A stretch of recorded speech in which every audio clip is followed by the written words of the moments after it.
Hello बच्चों, कैसे हैं आप लोग। मैं अभिलाष सिंह आपका स्वागत करता हूं अपने इस यूट्यूब चैनल चाणक्य वाले गुरुजी में। जैसा कि हमने आपसे वादा किया था अपने एक इंट्रो वीडियो के माध्यम से कि बहुत जल्द हम लेकर आ रहे हैं आपके लिए मैथ, फिजिक्स और केमिस्ट्री की क्लासेस। तो आज से हम स्टार्ट कर रहे हैं क्लास 11th मैथ्स। जैसा कि आप लोग देख पा रहे हैं कि स्ट्रेट लाइन, सबसे पहले आज हम एक टॉपिक पढ़ने जा रहे हैं, स्ट्रेट लाइन। क्लास 11th में बच्चा क्लास 10th से जब आता है तो सबसे पहले तो वो मोटी मोटी बुक्स को देख करके डर जाता है।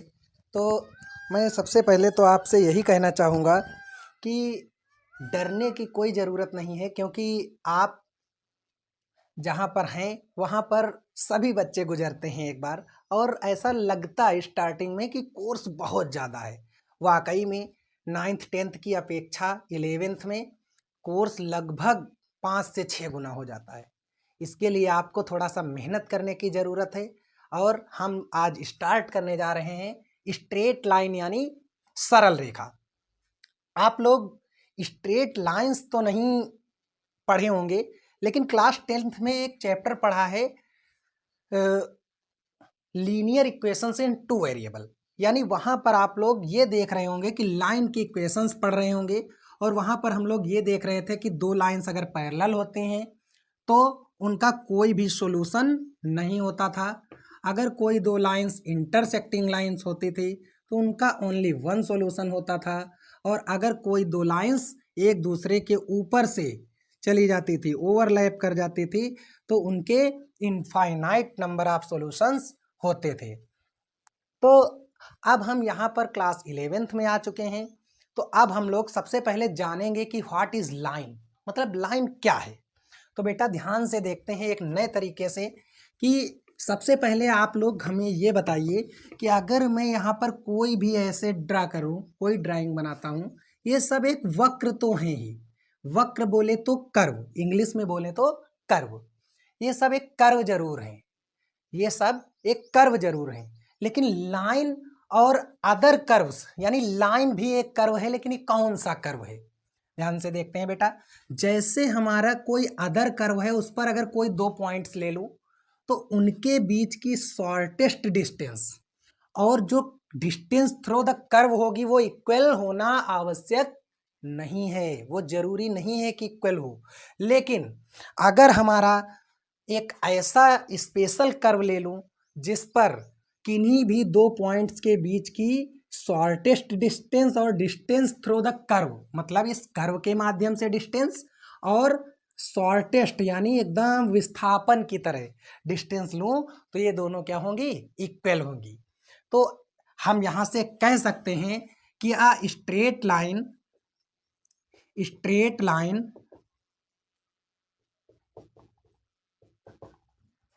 is a curve, is a type of curve at which distance between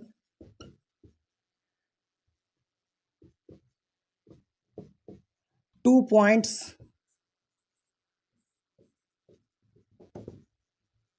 through the curve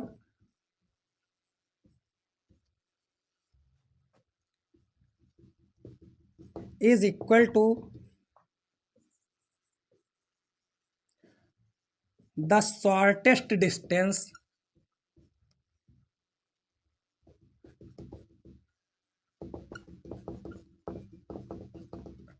between them।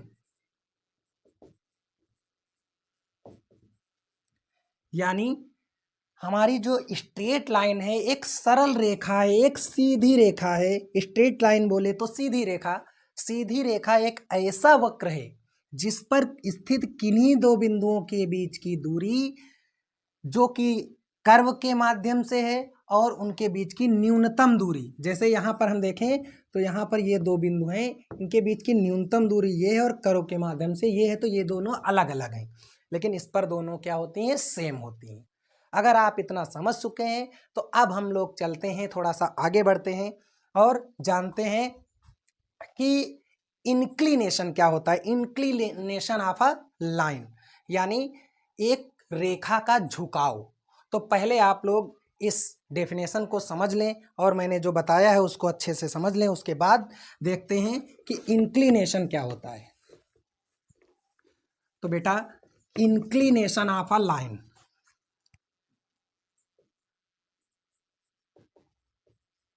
Inclination को बोलते हैं झुकाव। तो बेटा कोई भी लाइन है, जैसे ये लाइन है, तो इसका झुकाव क्या है, इसको मैं सबसे पहले तो ड्रा करूंगा।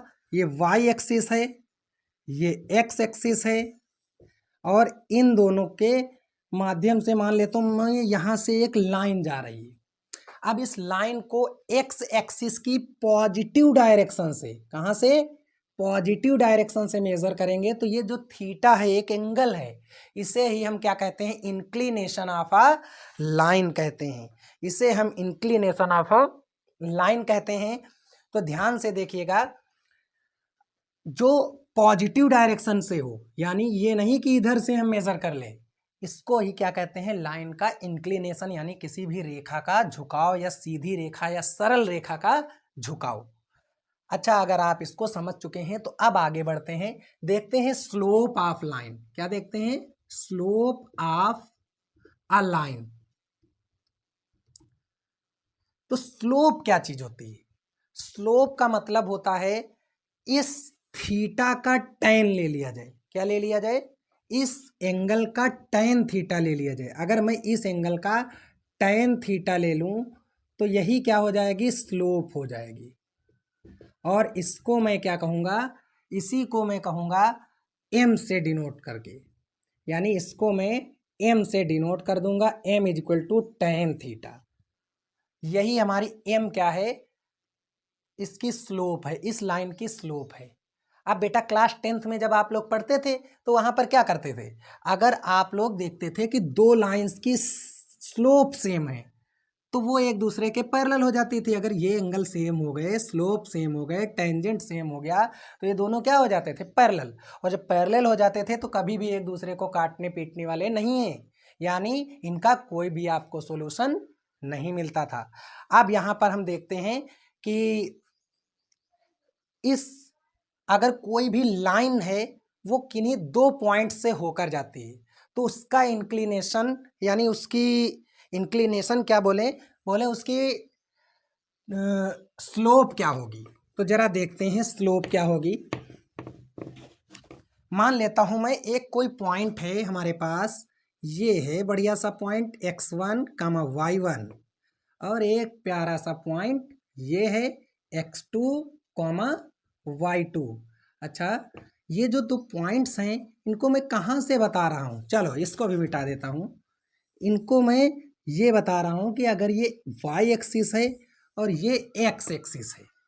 अब जरा ध्यान से देखिएगा, अगर मैं इसकी डिस्टेंस यहाँ से यहाँ तक देखूँ x एक्सिस, तो यही डिस्टेंस है क्या, x1 यहाँ तक, यानी इस पॉइंट का नेम मैं कह सकता हूँ x1, और ये डिस्टेंस हो गई यहाँ से x1। इसी तरह से अगर इस, हाँ तो आप देख चुके हैं कि मतलब ये डिस्टेंस जो है ये x1 है और ये डिस्टेंस x2 है। This distance is y1 and this is y2। तो बेटा यहाँ पर ध्यान से देखें, अगर ये पूरी y2 है और ये y1 है, क्या मैं इतने को y2 माइनस y1 बोल सकता हूँ, इतने को? क्या इसी तरह से इस वाले को मैं x2 माइनस x1 बोल सकता हूँ? बस अब मैं तुमको पहले ही बता चुका हूँ कि जो इंक्लिनेशन है उसका टैन ले लो तो क्या हो जाता है, वही हमारी स्लोप होती है। तो ध्यान से देखिएगा बेटा, यानी अगर मैं इस ट्राइंगल में क्या ले लूँ, टैन थीटा, तो टैन थीटा आप खूब पढ़ रखे होंगे कि perpendicular upon base, trigonometry 10th में पढ़ रखी है, और 11th में भी हो सकता है कुछ बच्चों ने पढ़ी हो, लेकिन अगर नहीं भी पढ़ी तो 10th में पढ़ चुके हैं।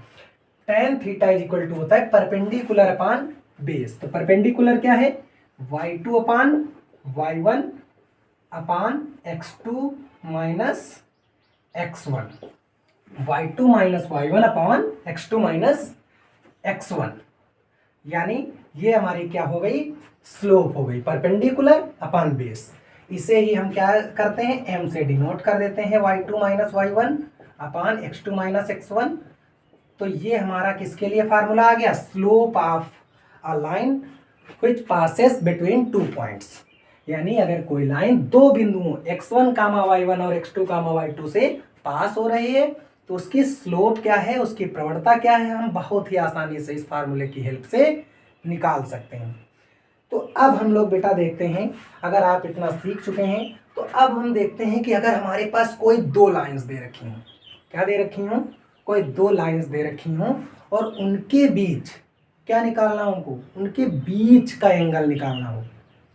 तो अब हम उनके बीच का एंगल कैसे निकालेंगे, जरा ध्यान से देखना। अब हम इसको रफ कर रहे हैं। अब हमारे पास जैसे एक लाइन ये है और एक लाइन हमारे पास ये हो जाए, एक लाइन हमारे पास ये हो जाए और एक लाइन हमारे पास ये हो जाए। अब मैं देख लूं कि ये x एक्सिस है और ये हमारा y एक्सिस है। तो यहां पर हमारे पास क्या दे रखा है, एक थीटा इसका निकालना है, ये इस एंगल को निकालना है, यानी एंगल बिटवीन टू लाइंस, दो रेखाओं के, दो सरल रेखाओं के बीच का कोण। अच्छा, अगर हम यहाँ पर ध्यान से देखें, ये थीटा 1 होगा, ये थीटा 2 होगा, ये थीटा 1 होगा और ये क्या होगा, थीटा 2 होगा। तो अब हम अगर इस एंगल को निकालना चाहें तो ध्यान से देखें कि अगर मैं इस एंगल को देखूं, थीटा 2 को, तो ये एंगल इस एंगल और इस एंगल के सम के इक्वल है। क्या समझ पा रहे हैं आप लोग? यानी अगर मैं इस एंगल को और इस एंगल को, यानी ये जो एंगल है आप देख रहे हैं, यहाँ पर देख पा रहे हैं आप, ये यहाँ पर इस प्रकार से है। अगर इस लाइन का एक मैं पैरेलल लाइन यहाँ पर बना लूँ, चलो यहाँ मैं पैरेलल लाइन बना लेता हूँ, तो ये जो थीटा 1 है ये थीटा 1 होगा ना, ये थीटा 1 होगा, बिल्कुल होगा करेस्पॉन्डिंग एंगल से। और ये जो टोटल एंगल होगा ये वाला, ये टोटल एंगल इस एंगल के करेस्पॉन्डिंग हो जाएगा, यानी ये थीटा 2 है। क्या आप समझ चुके हैं? यहाँ से अगर मैं यहाँ से देखूं कि theta 2 is equal to theta, यानी यहां से आप देख पा रहे हैं कि थीटा 2 जो एंगल है वो हमारा थीटा और प्लस थीटा 1 एंगल के इक्वल है। यानी अगर मैं ध्यान से देखूं कि थीटा 2, अब बस इतना हमें ज़रूरत है, फिर मैं इसको रफ कर सकता हूं। इधर से मैंने रफ कर लिया, बस आप इतना देखिए कि थीटा 2 की वैल्यू जो है वो क्या है, थीटा प्लस थीटा 1 है। अगर मैं इस थीटा 1 को इसकी साइड डाल दूं तो क्या हो जाएगा, theta 2 minus theta 1 is equal to theta. और यही एंगल हमें निकालना है। तो यहाँ पर अब क्या करूँगा, मैं बोथ साइड tan ले लूँगा, यानी दोनों पक्षों में tan ले लेता हूँ, यानी tan theta 2 minus theta 1 is equal to tan theta.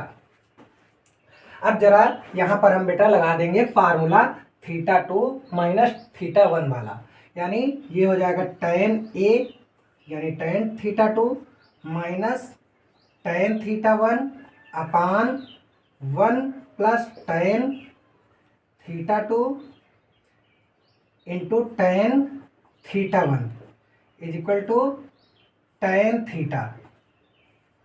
अच्छा, अब आप लोग ध्यान से देखें, मैंने पहले ही आपको बता रखा था कि tan थीटा क्या होता है, ये होती है हमारी स्लोप। अब बेटा जैसे मेरी ये पहली लाइन थी, इसके साथ जो स्लोप थी वो थीटा 1 थी, तो मैं इसको बोल सकता हूँ कि इसकी जो tan थीटा 1 होगा वो m1 होगा, एंड tan थीटा 2 होगा वो क्या हो जाएगा, m2 हो जाएगा। तो यहाँ से मैं थीटा 2 की जगह क्या लिख सकता हूँ, m1 माइनस tan थीटा 1 की जगह लिख सकता हूँ m2, और अपॉन क्या हो जाएगा 1 plus m1 m2 into m1 या m1 इंटू m2 लिख दूँ, कोई फर्क पड़ने वाला नहीं है। तो ये क्या है, m2 माइनस m1 अपान ये इसकी जगह क्या लिख दूँ, m2 into m1 is equal to, ये क्या हो गया, tan थीटा। अब बेटा अगर मैं थीटा की वैल्यू यहाँ से निकालूँ, हमको तो केवल एंगल चाहिए ना, उनके बीच का कोण चाहिए, थीटा चाहिए।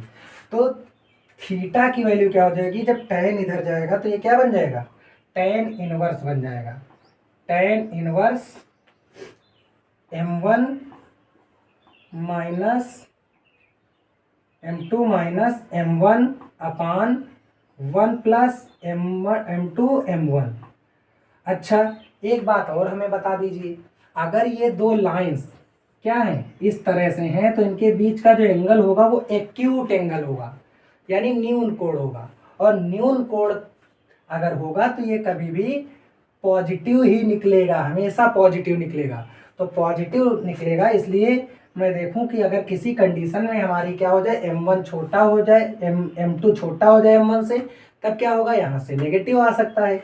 इसलिए मैं क्या ले लूँगा, यहाँ से theta is equal to tan inverse, इसको मापांक के अंदर कर दूंगा, m2 माइनस m1 अपान 1 प्लस m2 इंटू m1। तो ये हमारा दो रेखाओं के बीच के कोण के लिए क्या निकल आया, फार्मूला निकल आया। तो आशा करते हैं आप लोगों को आज का सेशन समझ में आया होगा। अगर आप लोगों को ये वीडियो अच्छी लगे तो इसको लाइक, शेयर और सब्सक्राइब जरूर करिएगा हमारे चैनल को।